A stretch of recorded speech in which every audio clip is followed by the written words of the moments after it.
чӣ тавр телеграм-каналҳои русгаро барои хатарнок нишон додани муҳоҷирон маълумотро таҳриф мекунанд? чанде пеш мо дар бораи мушкили сироятёбӣ аз вируси норасоии масъулияти одам дар байни муҳоҷирони меҳнатӣ ба тоҷикистон баргашта мавод нашр кардем. Дар мақола зикр мешуд, ки ҳар сеюмин шахси мубталои вируси норасоии масъулияти одам дар Тоҷикистон муҳоҷири аз хориҷа баргаштааст. Ин маълумот барои ҷалби таваҷҷӯҳ ба ташхиси саривақтӣ ва пешгирӣ аз сироят нашр гардида буд.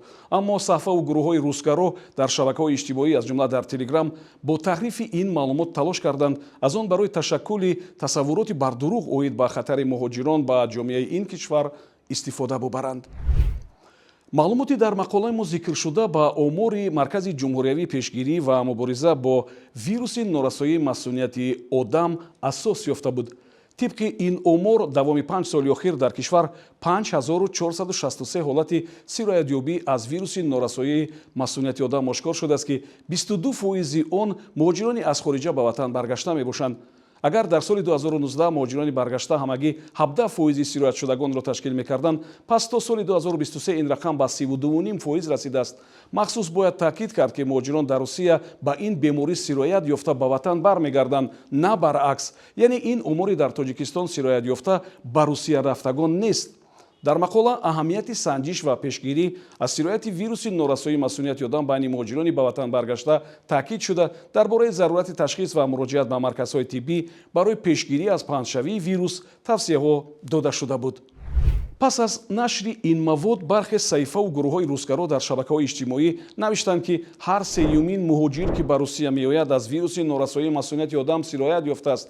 ин дурӯғ ва таҳрифи кулли воқеият аст. маълумоти дар мақолаи мо нашр шуда фарогири танҳо муҳоҷирони аз Русия ба Тоҷикистон баргашта буд, ба омори муҳоҷироне, ки аз Тоҷикистон ба Русия сафар мекунанд, умуман рабт надошт.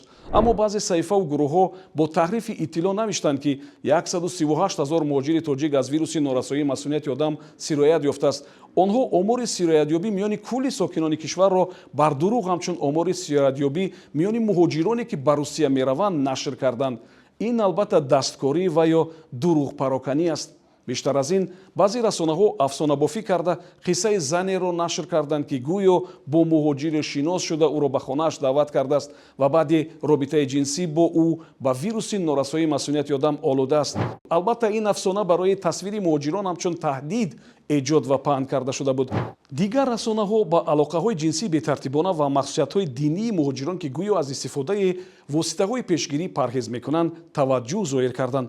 ҳарчанд ин назария дар нохунак ҳеҷ асоси илмӣ надорад, аммо барои манфӣ муаррифӣ кардани симои муҳоҷирон бофта мешаванд.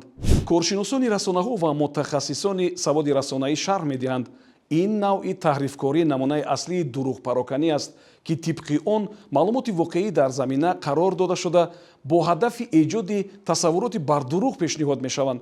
он дасткорие ки бо ин гуна иттилоот рух додааст, ин як намунаи хеле оддии истифодаи дасткорӣ дар пропаганда аст. дар расонаҳои Русия қариб ки ҳамаш аллакай расонаҳои пропагандӣ ҳастанд ва ягон расонаи ғайри пропагандистӣ намондааст. аз ин рӯ он чизе ки онҳо истифода бурданд ва сӯи истифода бурданд танҳо бо як мақсадҳои муайян мешавад. яке аз мақсадҳои асосии пропаганда ин барангехтани фитна байни мардум, байни гурӯҳҳои алоҳидаи мардум мебошад ва як симои душман сохтан аз муҳоҷирон аст. ва он чизе ки мо шоҳиди он шудем дар ҳамин гуна расонаҳо, яке аз намунаҳое мебошад, ки нисбати як гурӯҳи алоҳида равона шудааст ва дар ин гуна ҳолатҳо пеш аз ҳама бояд ба назар дошт, ки яке аз роҳҳое ки пропаганда истифода мебарад, ин паҳн кардани версияҳои гуногун ва фикру ақидаҳои гуногун тариқи каналҳои гуногун мебошад. яъне барои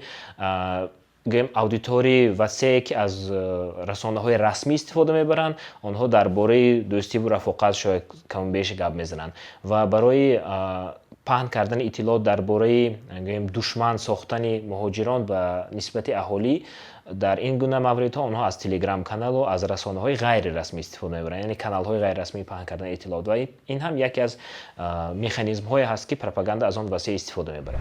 бадномкунии симои муҳоҷир бахусус дар Русия ҷузъе аз дасткории ҳадафмандонае мебошад, ки гурӯҳҳои муайян роҳандозӣ мекунанд.